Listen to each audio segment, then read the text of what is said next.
As the UK prepares to put clear water between us and the EU, what should come next? The end of free movement means the end of easy access to European workers. Could that leave some parts of the country feeling rather empty? It may look quiet, but actually Cornwall's economy relies on migrant workers year-round, in big sectors like food and tourism and in care. Then there's the seasonal workforce. The vast majority of workers on fruit and flower farms around here come from the EU. It's why the county's asking for special regional consideration. We think that Cornwall knows Cornwall best, but certainly in this area, Cornwall's traditional industries could be devastated at the stroke of a pen if we don't get the right sort of deal coming out of Brexit, and that's my real fear. The Headland Hotel opened for business in 1900. It's played host to royalty, the RAF in World War II, and now to some of the 4 million visitors to Cornwall each year.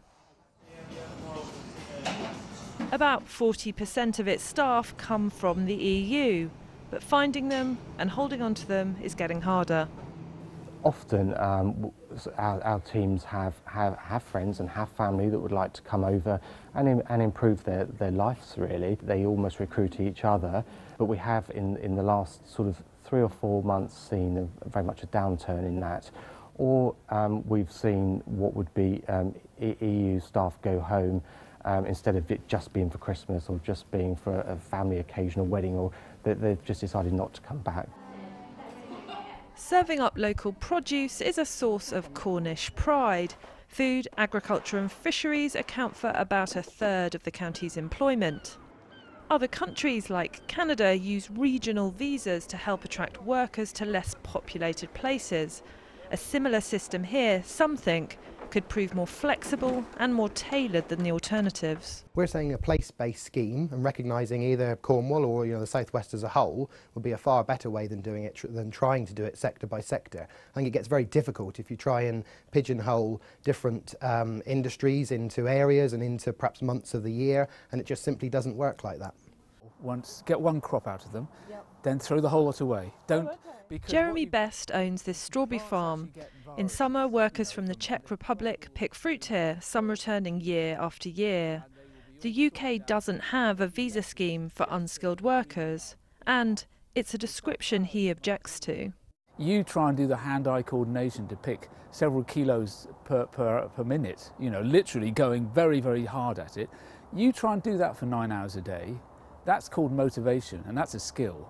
The other side of it is, these people get on an aeroplane to come here, so they want to come here. In other words, I really don't want a group of people working for me who don't want to work here. Over the nation, there are about 85,000 people coming from other EU countries to work here.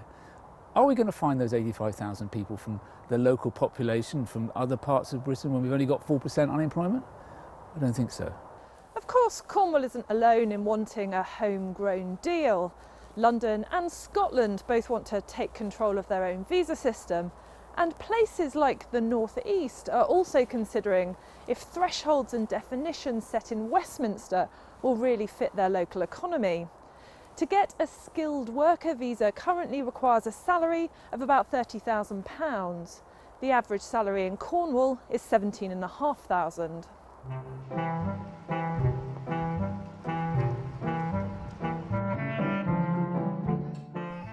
Cornish hospitality, Cornish strawberries, Cornish cream. Smaller businesses are less likely to employ overseas workers, and some like to be local. I think we've always had plenty of people to work. Foreign people coming in, we've had 2 girls at one time work for us. They were marvellous, but we've got marvellous staff in the kitchen now, and they're all local. Yeah. So I don't see a problem at all. No, they're very hard-working, conscientious, yes, and they really enjoy it. Others do think Cornwall's economy has particular needs, but would prefer a different solution, one drawn up 230 miles away in Westminster. I would prefer to see some sector deals done that are national but very specific to the different sectors of our economy. I think we can make Cornwall's case within that. And the minute we start breaking the country up and every different region wanting its own bespoke scheme on immigration, I think it would become far too complex and then potentially more open to abuse. Cornwall voted to leave the EU, but leave or remain, everyone still wants a system that works. I think we have an urban-based government. We are a very rural county, and I don't think the two match up very well. So maybe we will be put on the backwater a little bit, and the MPs will only see us 2 weeks a year when they go to Rock on their summer holiday. The trouble is, every sector, every region thinks it has a special case. Talks in Brussels aren't the only complex negotiations ahead.